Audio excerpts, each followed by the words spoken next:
بسم اللہ الرحمن الرحیم۔ شروع کرتا ہوں اللہ کے نام سے جو بڑا ہی مہربان اور نہایت رحم کرنے والا ہے۔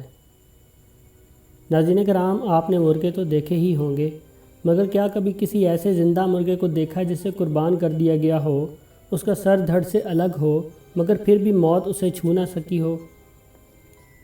اگر نہیں تو آج کی ویڈیو میں ایسے ہی ایک مرغے کا حال بیان کیا جائے گا۔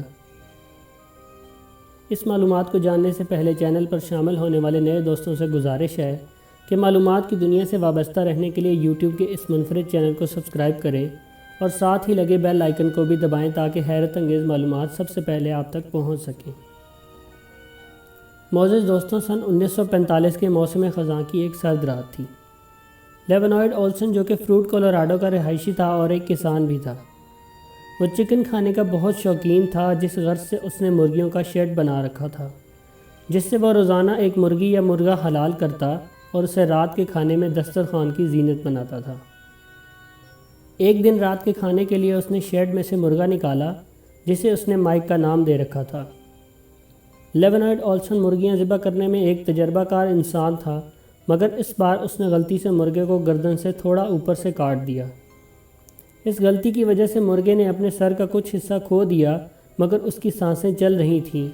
اسی دوران مرغا اس کے ہاتھ سے نکلا اور بھاگ گیا۔ لیونائڈ اولسن جب صبح اٹھا تو اس نے جو دیکھا وہ اس کے لیے ناقابل یقین تھا۔ اس نے دیکھا کہ مائک نامی مرغا ابھی تک زندہ ہے اور اس کی گردن کے ساتھ سر کا تھوڑا سا حصہ موجود تھا جو اس کے زندہ رہنے کے لیے ضروری تھا۔ اس طرح مائک بنا سر والے مرغے کے نام سے مشہور ہو گیا۔ یہ بات شاید آپ کے بھی ہوش اڑا دے کہ مائک پورے 18 مہینے زندہ رہا اور پھر مر گیا۔ اب سوال یہ پیدا ہوتا ہے کہ بالآخر وہ اتنا عرصہ زندہ کیسے رہا؟ ناظرین کرام، اس کا مالک اسے گردن میں بنے ایک سوراخ کے ذریعے کھانا کھلاتا تھا، حتیٰ کہ وہ عام مرغوں کی طرح اڑ بھی سکتا تھا، مگر اس کا پورا سر نہ ہونے کی وجہ سے اس کی بانگ پر ضرور اثر پڑ گیا۔ مائک ملک بھر میں ایک شو ایکٹ کے لیے دورے پر بھی گیا۔ اس کے بعد یونیورسٹی آف یوٹا، جو کہ سالٹ لیک سٹی میں واقع ہے، وہاں مائک کا جائزہ کیا گیا۔ بالآخر سن 1947 کے مارچ میں مائک مر گیا۔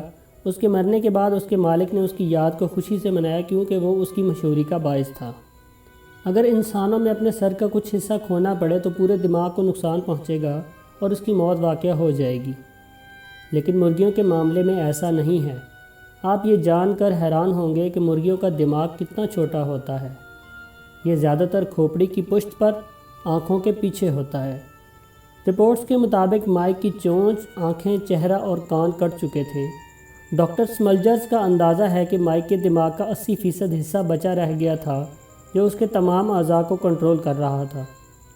ان سب کے باوجود ہم بھول جاتے ہیں کہ اس کائنات کو چلانے والی طاقت کوئی اور نہیں، صرف اللہ ہے۔ یہ حیران کن واقعہ اللہ کی قدرت اور کرشموں کا بہترین ثبوت ہے۔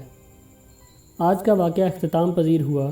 انشاءاللہ ایک اور اچھی ویڈیو کے ساتھ دوبارہ حاضر ہوں گا۔ اللہ پاک آپ سب کے حامی و ناصر ہوں۔